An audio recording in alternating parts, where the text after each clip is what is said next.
wondrous Creator. Lighting this candle, this flame represents the burning flame of our love, devotion, and dedication to God and to Guru.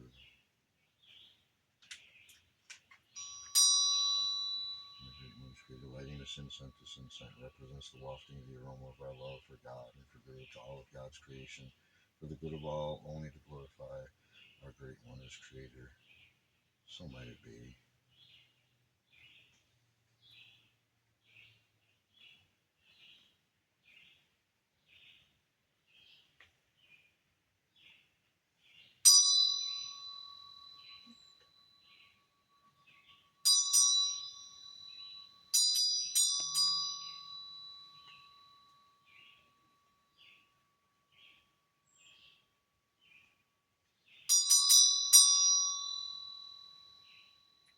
Sat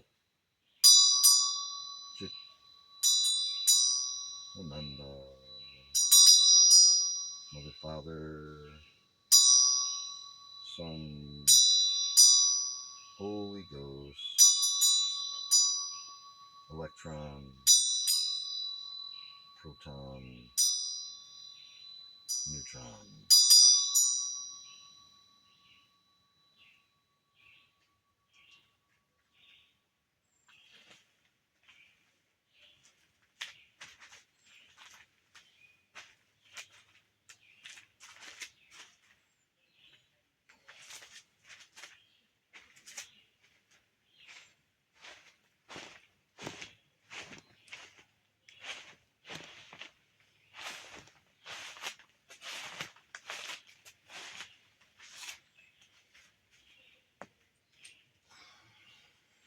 Okay.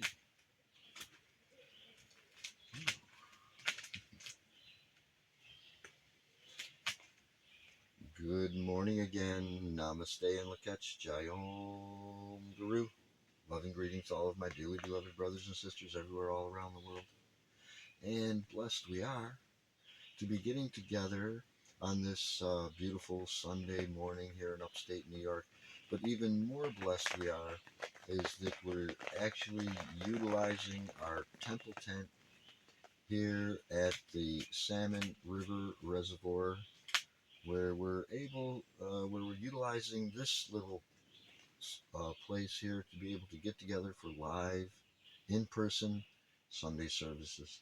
We'll be doing it every other week. I'm just kind of trying it out this week, seeing how it works out. And so far, so good. We had a little challenge where we didn't quite put our tent in the right place the first time, but then the park rangers told us that where to relocate our tent for next time. So looking forward to this opportunity to get together in person and actually talk in person about our Guru's guidance and wisdom for us on these Sunday mornings. So if anybody wants to come and join me out here in the future, well, that sounds really good. I intend to be here next weekend.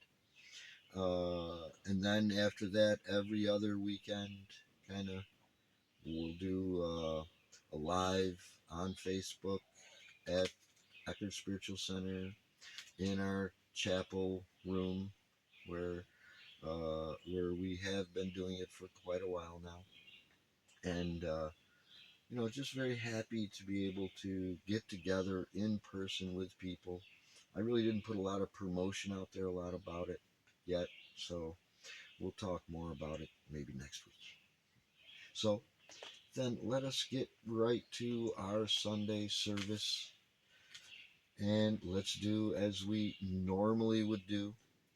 Right? We get into a comfortable meditative posture, closing out the world, closing our eyes, bringing our hands into Namaste prayer pose in front of our heart chakra. We focus our attention at the point between our eyebrows and in this heart center. In this way, we are conjoining that center of love and compassion with that center of all knowingness, all seeing eye in the third eye chakra.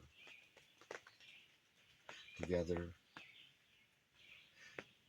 we're going to sing and chant guided by our Guru's beautiful voice. Then we'll have our opening prayer, check the energy traffic as usual, and then see what our Guru has to help us with this week.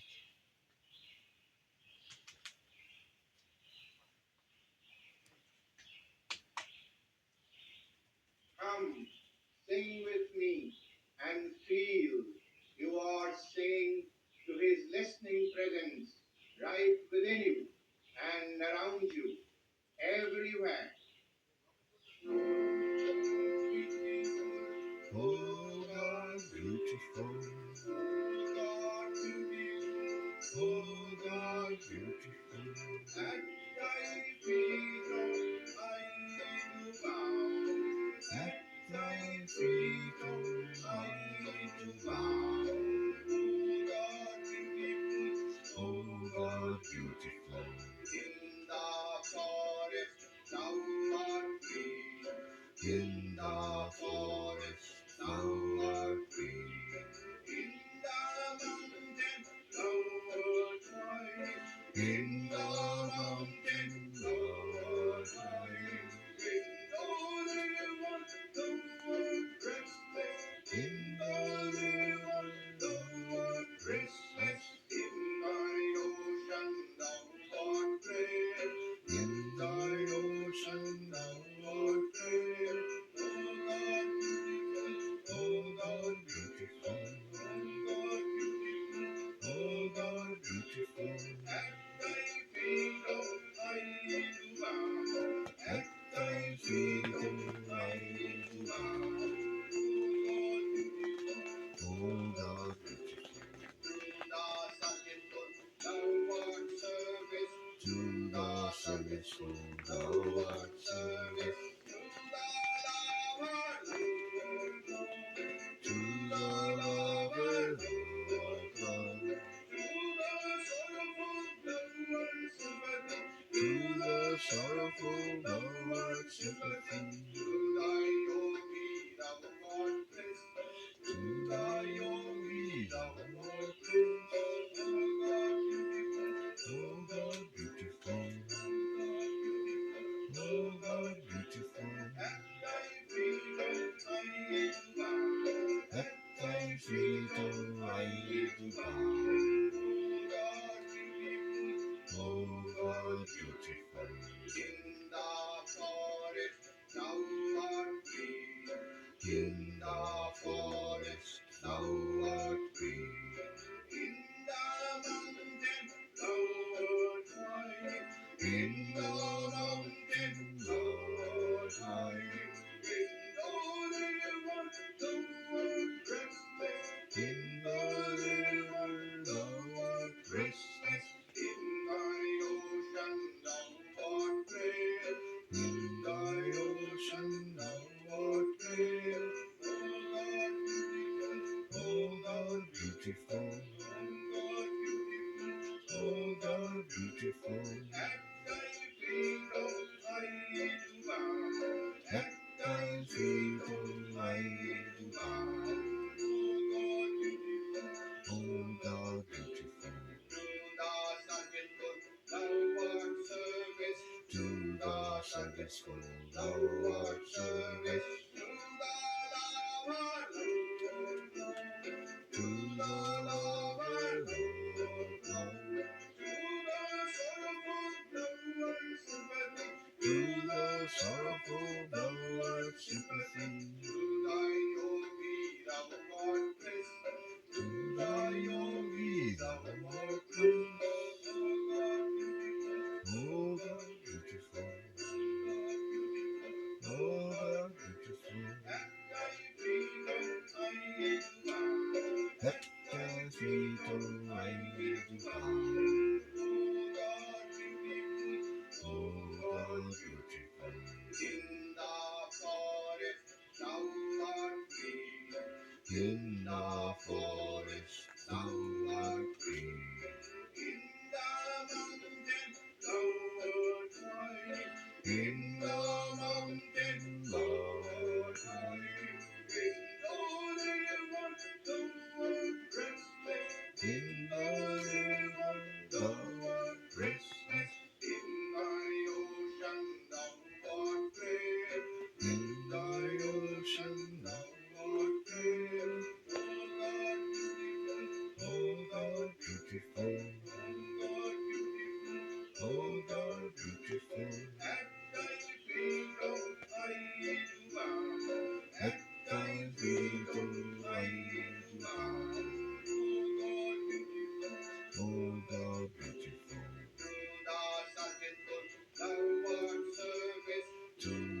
service for Lord service.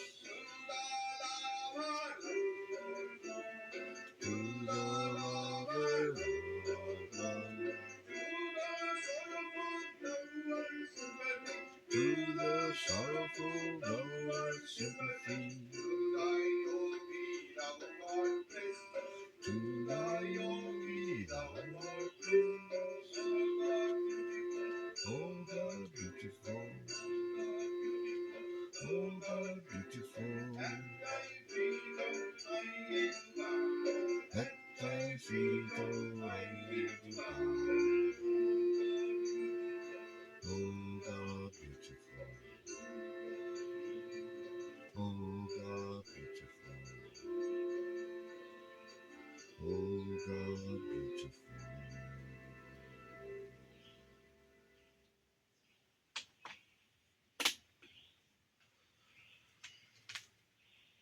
Oh my great wondrous Creator, you are omnipresent.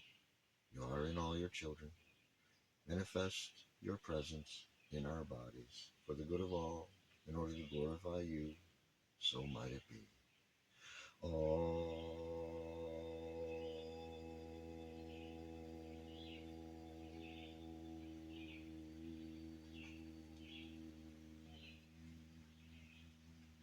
my great wondrous Creator, you are omnipresent. You are in all your children. Manifest your presence in our bodies and in our minds for the good of all, in order to glorify you, so might it be. Oh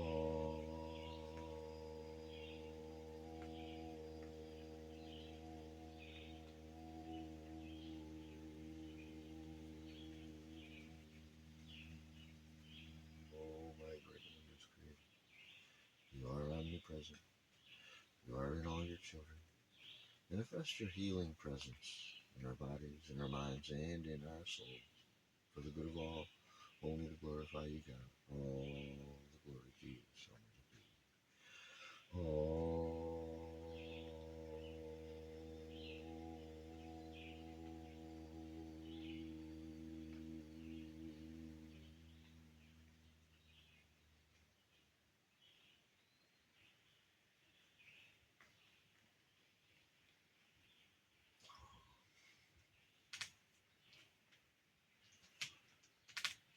So wonderful to share that little prayer with everyone all around the world, manifesting a little bit more of a connection with our source in this way. And so, well, now we've taken a look at or we've got done first things first, gotten more intimately acquainted with our source. That's always first thing, especially if we're doing something important. And next, we want to take a look at the energy traffic for today because, well, I'm sure we're all experiencing some pretty interesting energy patterns, energy waves going on right now because, well, we've just started a new solar year in the Mayan way of tracking time, so to speak. And, well, we're right here with our new calendar, right, that we just started just a couple days ago. It is the yellow resonant seed year. So, well, we're not going to explain what that's all about here on Sunday morning. That's just for those that are following along every day. If you want to know more about it, what that means, it's yellow resonant seed year. What does that mean? Well, this whole year is going to be like that. What are those energies about? You might want to know. Get a hold of me if you'd like to know. We're going to talk about the energy specific for today.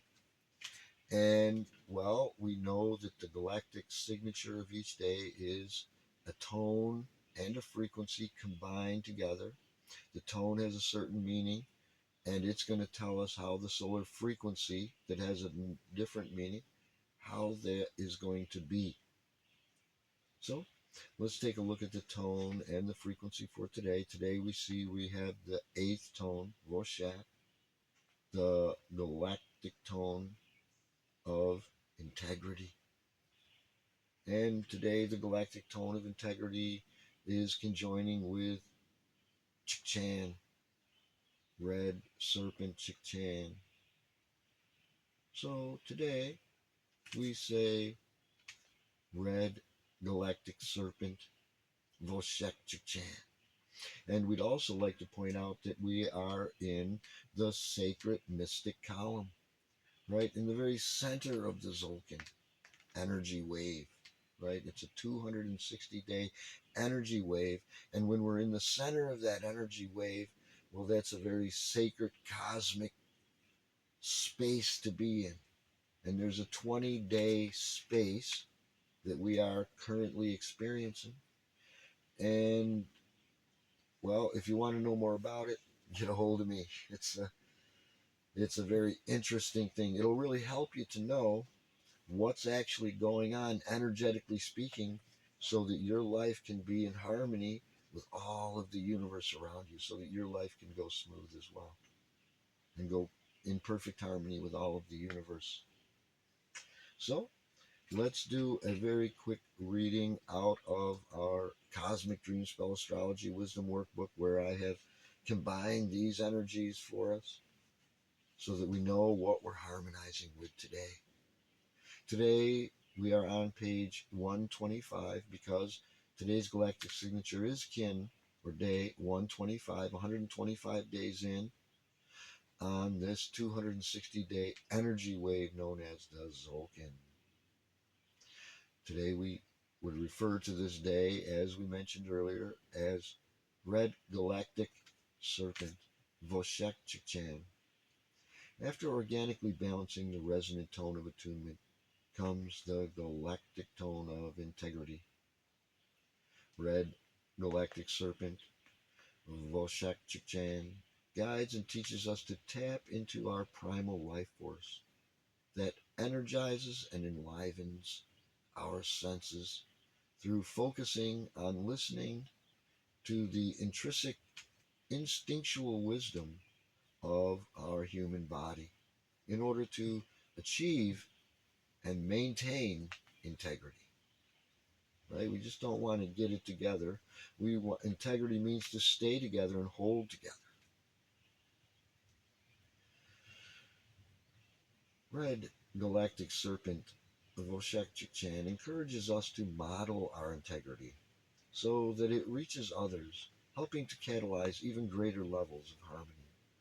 Integrity means to harmonize our thoughts, beliefs, and actions with what we know to be the highest truths. Integrity requires unwavering courage, crystal clear clarity, and indomitable resolve.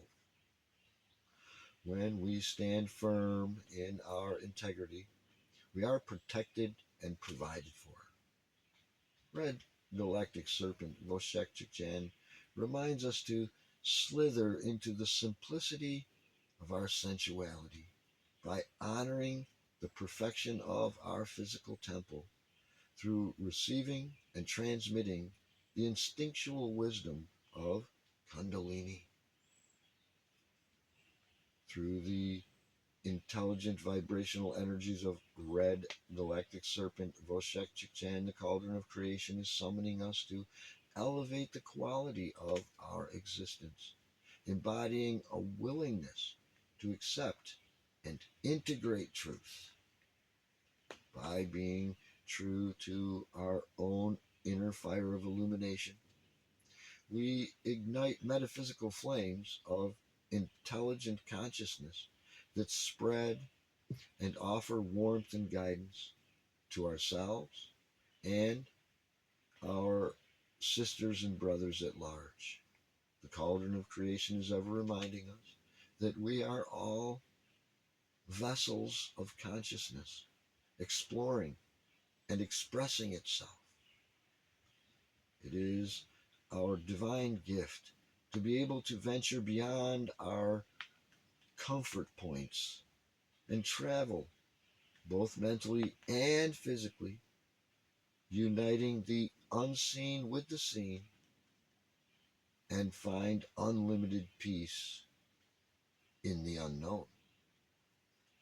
Through this discernment and understanding, we awaken to the remembrance of the truth that we are each messengers to each other, moving and evolving, while stably anchored in the dream of this existence. That is Voshek Chikchan, Red Galactic Serpent. We're in that sacred mystic column, so it's a very energetic kind of energy. And well, uh, you might be, if you're really, having a hard past few months, well, this is an opportunity to really focus and get on your sadhana, follow your guides and teachings, and reestablish your perfection. You can do that. So, how are we doing on time here? Let me check my little phone here to see if we're okay here. Let's see, gotta turn it on. Okay, yeah. Looks like it's time for us then to turn our attention to our Guru's message for us this week. So, well, let's settle down, let's relax. Might want to take some notes. This week, our Guru's talking to us about something very interesting. He calls it divine selfishness. And what is divine selfishness? Well, divine selfishness is serving oneself in everyone. You see, brothers and sisters, life should be chiefly service. We're here to serve our brothers and sisters, isn't it? Right? We hear in the Bible that we are our brother's keeper. That means our brother and sister's keeper. Yes. So, without that ideal for all the world, right, for all human beings everywhere, the intelligence that God has given us is really not reaching out toward its goal very efficiently. When in service we forget the little self, the ego, we will feel the big self, the real self, right? The soul that's within you, that's part of spirit. And I know business is necessary and is a great impetus to people's ingenuity, isn't it? But if it is devoted solely to money making, well, then it's unworthy of its mission. Business is service, isn't it? And really, only that uh, which which is good, what we call good, right, is really fit to sell, right? And those kinds of things are useful to the world at large. The law of service to others is kind of born from the law of self-interest, isn't it? It's about self-preservation, which could be termed as selfishness. A sane person never does anything without a reason, right? No action is performed without a directly or indirectly motivating thought that is, what we could call selfish, right? Giving service is indispensable to receiving service. Therefore, to serve others by giving others financial, mental, or physical help, well, then we find satisfaction, don't we? So then that's a little bit selfish in that way, right? And we can prove that service is not wholly unselfish by asking this one simple question, right? If we knew beyond a doubt that by service to others our own soul would be lost rather than strengthened, would we serve? If Christ felt that by sacrificing his life on the altar of ignorance as he did, he would be displeasing God, do you think he would have done that? Of course not. Christ knew that although he had to lose the body, he was gaining something much greater, his Creator's favor, and he was emancipating his own soul at the same time. Such immortal children of God, like Christ and all martyrs and all saints and sages, they make a good investment, right? They spend this little mortal body to gain immortal life. Each act of service to our brothers and sisters is bringing us, nearer to God, nearer to cosmic consciousness. And when one lives for all, then their consciousness is commingling with all. If we unconditionally loved everyone, everywhere, well, then we have expanded our consciousness into cosmic consciousness. Think of the happiness of your fellow brothers and sisters first, and then your own happiness will naturally be included in it. Let's give our love unreservedly to everyone, even that person who we call evil, because they might be changed by the power of your love. Huh? If we remain too closely identified with our family or nationality, then we have to come back again into that family or nationality, right? This happens through the operation of the cosmic law of cause and effect, karma. Brothers and sisters, do not hate any other nationality or person, because if you do, well, then you will in some way karmically draw that nationality or person to yourself in another life sometime, right? Stubborn attachment or unreasonable hatred are both very detrimental to the attainment of cosmic consciousness, the attainment of God, your source. And we should learn to love all people impersonally, right? Why? Because all people belong to God, our source, where we all came from.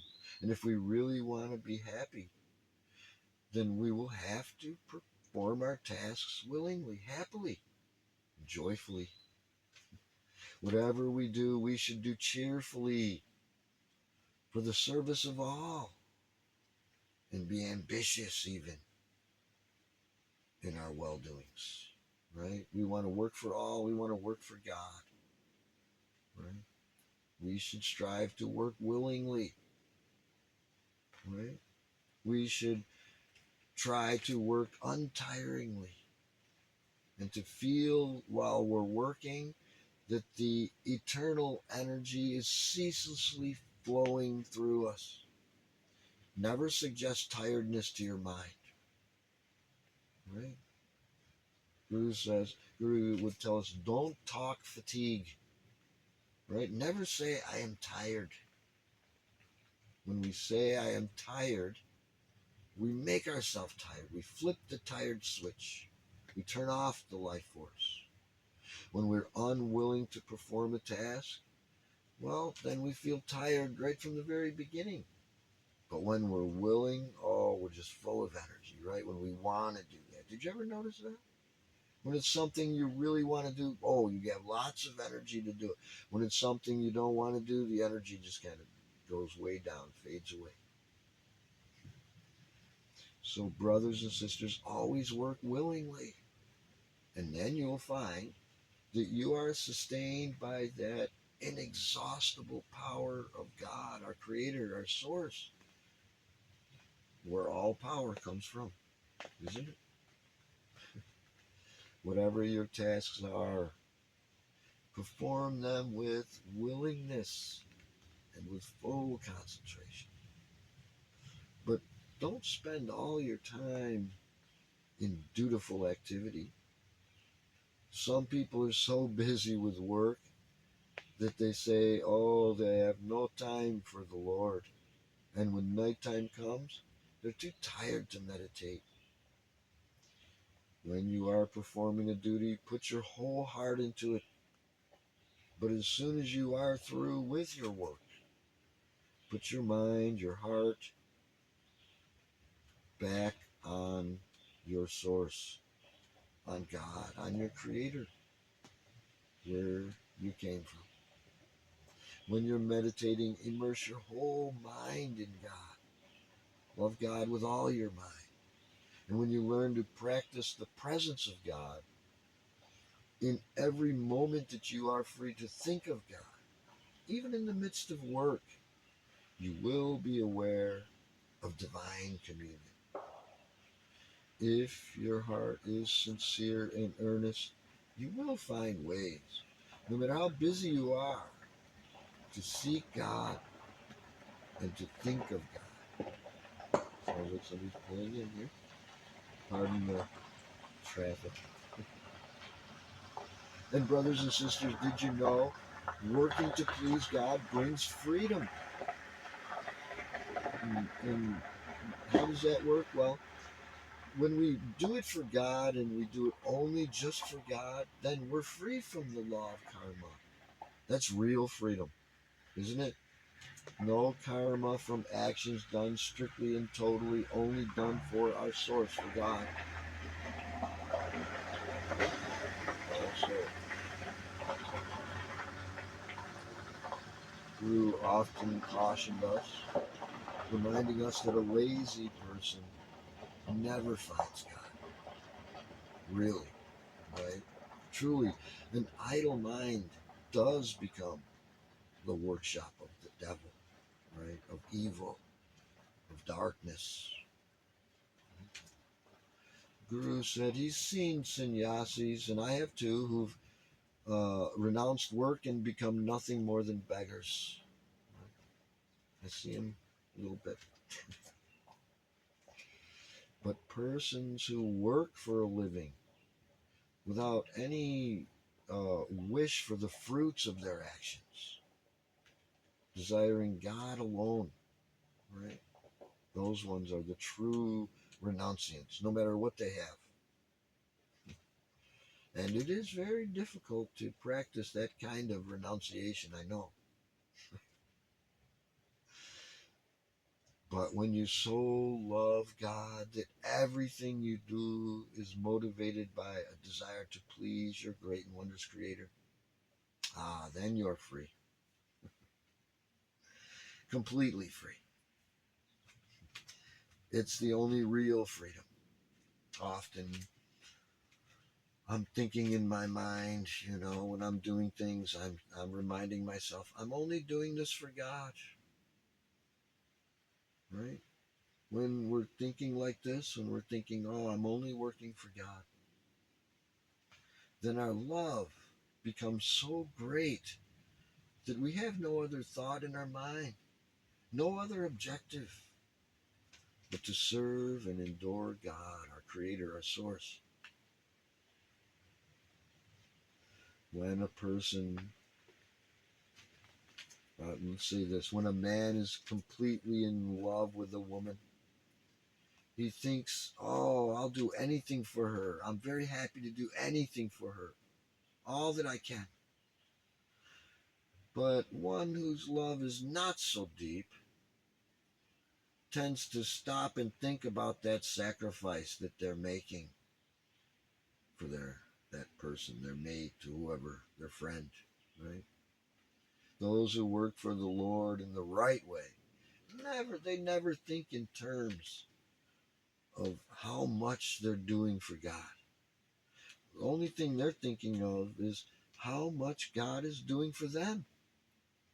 right? Giving them a body for which they can use to render their service to others, a mind to think about God and God's wonders, and a heart to love God and all of God's creation, right? To love God as their maker, their sole benefactor. And if your work in life is humble, don't apologize for that. Don't feel bad about that. Be proud. Don't be prideful, but be proud because you are fulfilling the duty given to you by the great and wondrous Creator. Right? We don't need to be prideful, but we can be proud of that. That we're working for God, we're doing it for God. You see, because God needs you, me, each one of us in the particular place where God has placed us. Everyone can't play the same part here in this grand orchestration of existence. And as long as we're working to please God, then all the cosmic forces will harmonize to assist us. And brothers and sisters, each one of us alone are responsible for ourselves. No one else will be answering for our deeds when that final reckoning comes. Your work in the world, in this sphere where your karma, your own past actions have placed you, well, they can be performed only by one person. And that one person is you, yourself. Now, Guru can show us, he is showing us the way, but Guru can't do it for us. We have to do it. And your work can be considered a success only when, in some way, it serves your fellow brothers and sisters. That spiritual person works much harder than the worldly person. But what a great privilege it is to work for God. That's what I feel. We must always be proud when we're working for God. And always remember that renunciation of egoistic desires is the way to real lasting happiness. Right? And brothers and sisters, to really be happy, we would be wise to learn to serve as those great ones served. All those saints and sages and the great masters, right? So all those spiritual guides out there. Right? We should follow them, right? Every day, let us be sweet in our thoughts and actions and in our mind. Let's be kind to everyone, right? Because when we give kindness, we're following God. We're being like God. Right? God said, I made you in my image. You ought to act like me.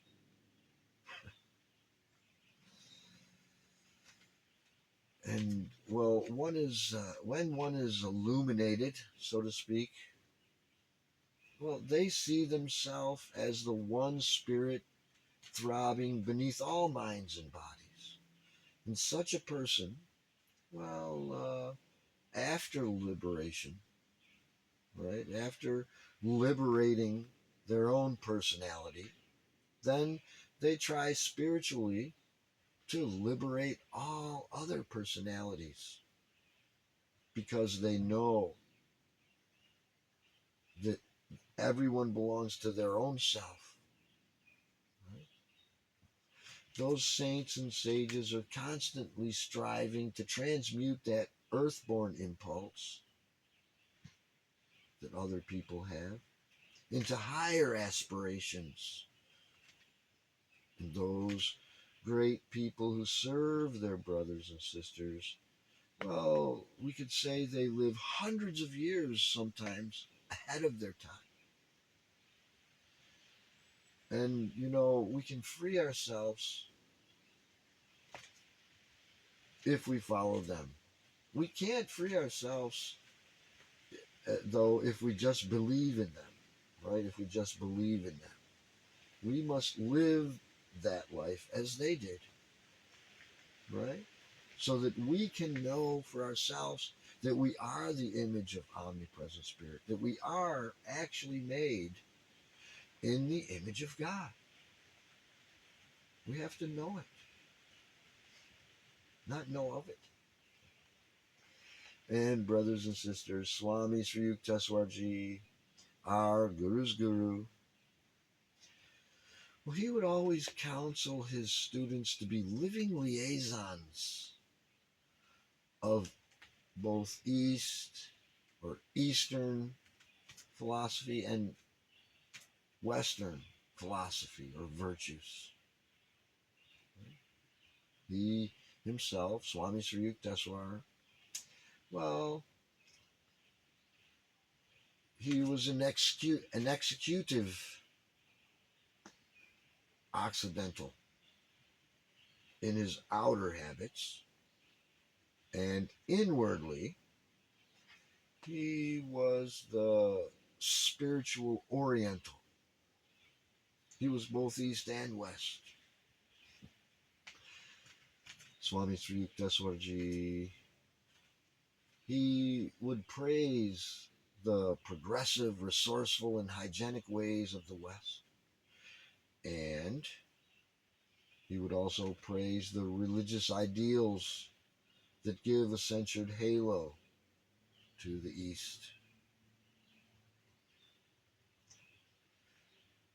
And discipline was not unknown to our Guru, Paramahansa Yogananda. At his home, he said his father was quite strict, and his elder brother, oh, he said his brother was severe. And he said, though, that Sri Yukteswar's training may not be described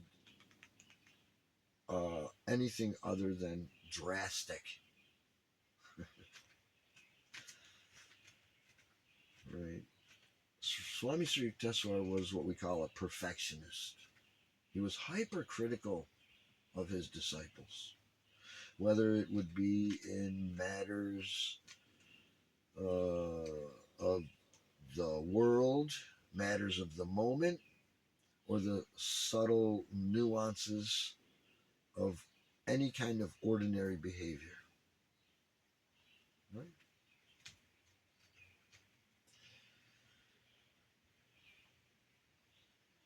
You know,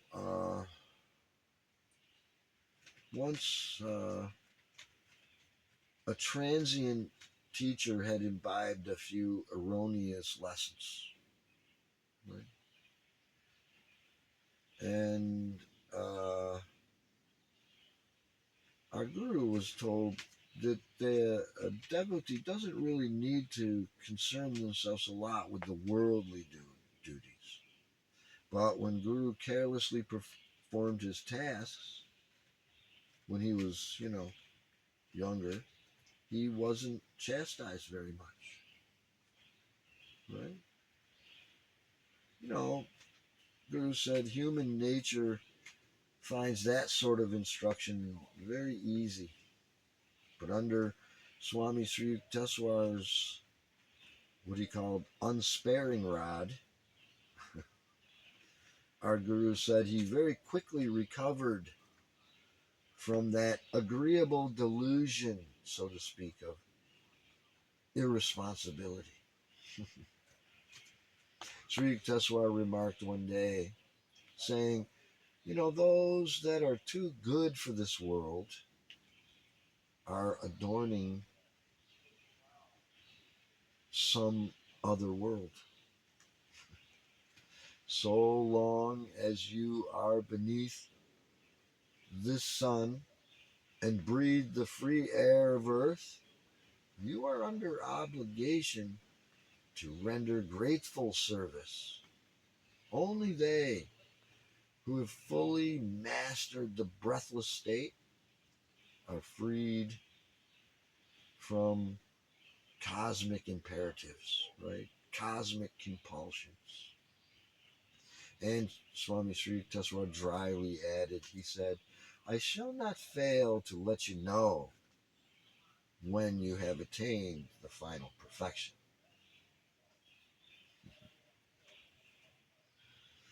Our guru's guru, Sri Yukteswar, was what they call one of those tough gurus. He was a no-nonsense kind of guy. And he produced great masters like our guru, Paramahansa Yogananda. He didn't have a lot of followers. And oh my goodness, we could talk all day about this idea of divine selfishness. And really, we're just touching on this subject of divine selfishness that Guru talked a lot about. And I'd like to talk more about it, but we're running out of time for our Sunday service gathering here. But we can talk more about it after our gathering. That's the whole point of getting together live and in person. I'm going to try to do it again next week. Weather permitting, of course. If it's really pouring, I'm not going to do it. So, as we're coming near to the end of our time together here, I always like to share some inspiring words from our Guru, from his book Whispers from Eternity, to help us, to show us how to be busy in the world, but to be doing it in an unselfish kind of way, or a divinely selfish way. It is entitled, May I Be Cheerfully Busy. Lord, you are ever at work and eternally smiling through countless joyous hearts. Bless me that while I labor in the factory of life, that I wear like you an unfading smile. May the waves of your power ever dance on the river of my daily activities. O divine Creator, as you find delight in fashioning atoms, flowers, and universes, so teach me the secret of being creatively and cheerfully busy for you, Lord. Thank you, God. I love you. Such beautiful words from our Guru's book, Whispers from Eternity, and I highly recommend it. So then, as we're coming near to the end of our Sunday morning gathering time here, let's get back into our comfortable meditative posture. And let's sing and chant all together in the language of our heart to our Creator, to God. In this way, when we do this together, we're raising the vibration of the world. Remember, they did a study and they found that anywhere that people gather together and do this kind of thing that we're doing here, these good vibrations go out and change everything in the surrounding area to good. So let us all together, let's get back into that comfortable meditative posture. Let's close our eyes and put our attention at this point between our eyebrows. Put our attention and intention right here, the Christ Consciousness Center, the all-seeing, all-knowing center, the third eye chakra. Then let's bring our hands into prayer pose, Namaste, Namaskara chakra, Namaskara mudra, in front of our heart chakra. In this way, we are conjoining that center of love and compassion in the heart chakra with that center of all-knowingness in the third eye chakra. And in this divinely connected way, we're going to all together sing and chant to God in the language of our hearts. Oh, my great and wondrous Creator, we are sending our voice to you this beautiful day, giving you thanks for our lives. We are the new people you have dreamed of so long ago. We have come stumbling here, seeking to find our way into the new. As we continue our exploration, we look to the past and honor our mothers and fathers, our grandfathers and grandmothers, who went before us and who made all these things and who made our lives. We've come before you today, neither women nor men, but souls, spirits, bearing the traditional offerings as you have so seen fit, to honor the past and to pray for our ancestors, to ask for your help.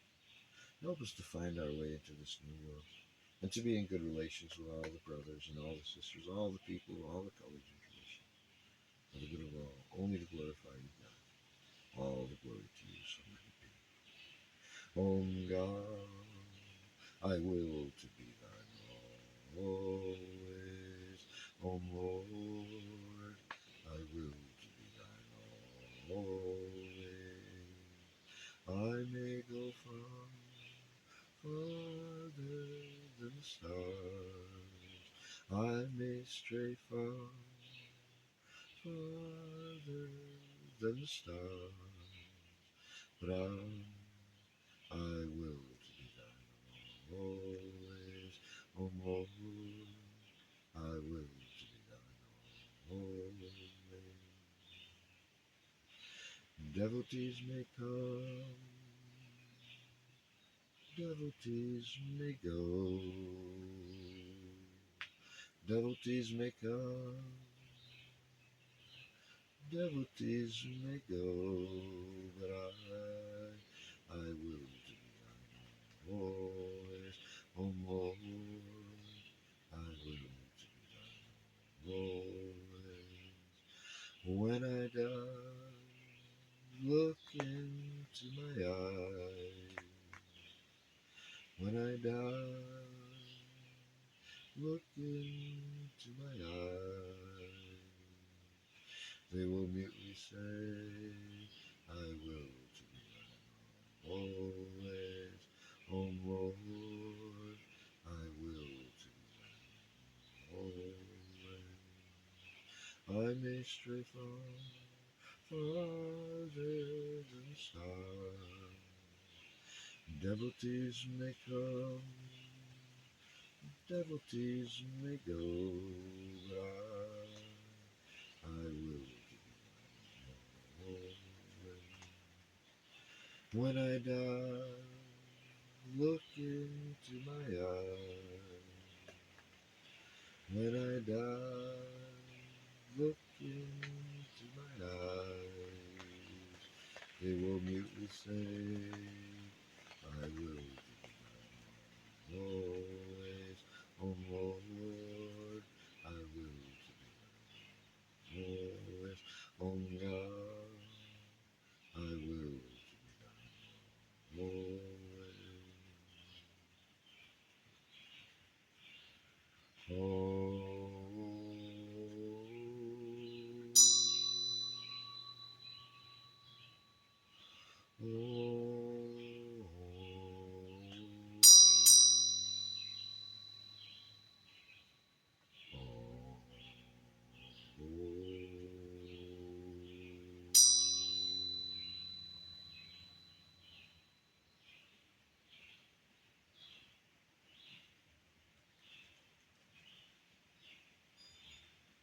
Thank you, my brothers and sisters. Namaste and Lakets Jai Om Guru. This concludes our Sunday service gathering, but it doesn't conclude the bliss and joy we've accumulated, gathered, and spread around the world. Let's keep that going forever. And if you'd like to talk with me, get a hold of me. I'd love to talk with you. I pray that everyone has a wonderful weekend, and well, we'll see you next time. Bye now.